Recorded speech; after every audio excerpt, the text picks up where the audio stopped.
Inertia. An object in motion wants to stay in motion.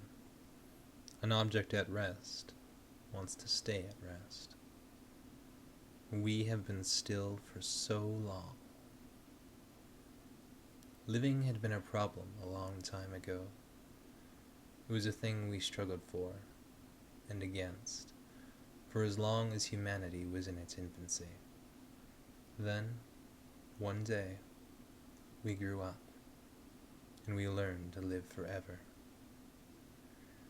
Many hailed it as humanity's entrance into transcendence. But you don't get something like that without a price. At first, they seemed like massive heretical impositions.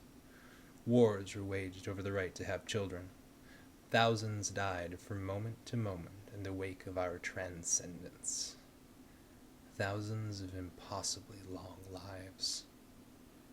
Yet, as we tended to, humanity accepted and survived. Survived to live forever. But you can only persist in a balanced world as long as it stays balanced. So, we didn't rock the boat. Much. I was born in Canada during the war for our children. My mother fought in it. She fought for immortality. I don't remember that, though. Mostly, I remember the snow. Great white heaps of the stuff piled outside the window, driven by the wind, snaking along the smooth surface of the icy crust. My friends and I would crunch through it to school each morning. It's weird now to think that each year a new batch of children would ship off to school. But they did. They did, and I was among the last of those waves.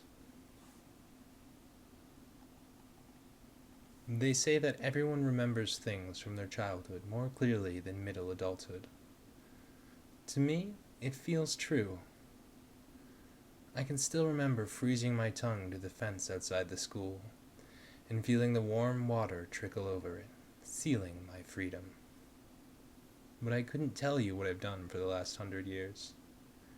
Could probably only tell you the last 10, on a good day. It's the only explanation I can think of, though, for why I'm remembering it so clearly now, looking out the view screen window into the blackness all around, the nothing we're swimming through. We're on a mission to colonize planets we've never seen before. And all I can think about is that one Tuesday in December. Angie had hidden my boots and refused to tell me where they were. I was 8. I didn't have much I could do.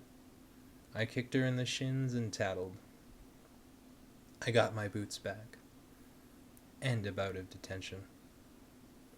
They say there's no justice. I missed my bus. Father. We had fathers then. Was working. So I had to make it home on my own.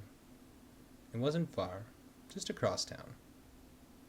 My vice principal offered me a ride after I hung up the phone, but I wasn't about to accept his charity. Cool as you please, I said, "No, I'm sure I'll be fine," and walked out the front doors. 10 minutes later, I was deeply regretting my decision.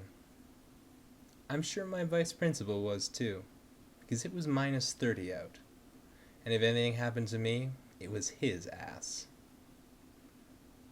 10 minutes is a long time in frigid wind and icy snow. Even your eyelids huddle together for warmth and refuse to let go. I started to wonder if I was going to make it. The month before, we learned about Thanksgiving and a winter scythe that had devastated the first Canadian settlers. It was a sobering experience, trudging through that same hostile landscape. Snow transforms everything. No matter where you are, snow becomes the land. Inside my warm house, I remember thinking that the settlers were crazy. Winter was our enemy. We weren't meant to live within it. They should have stayed where it was warm. I remember thinking then, as now, that we aren't where we belong. Life expectancy, civilization, and meaning are all contextual. What do we mean out here? Why have we forsaken immortality? Since we started this voyage, we've lost so many individuals, so many lives that stretched back to the dawn of transcendence. We aren't meant to live in space. Then again, we had no choice. There are no true forevers. But now, as then, I can't help but wonder at my surroundings. At the house that kept me warm. At the hull that keeps me safe from the unending nothing. The white fate of snow. The black void of space. We built these to live here. We gave up forever. They gave up what they knew for a land of impossible frigidity. Few open arms. Nothing of acceptance. And we, many, many years and lifetimes later, built a house in their memory. Built a ship in our own.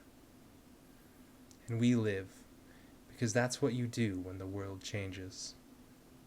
When you change the world. When you leave the world to change. You live. You live and you trust that just like every other year, the snow will melt. We'll shake off transcendence and learn to be a race again. To wake up to the cold, white snow and the deep, black void. To live.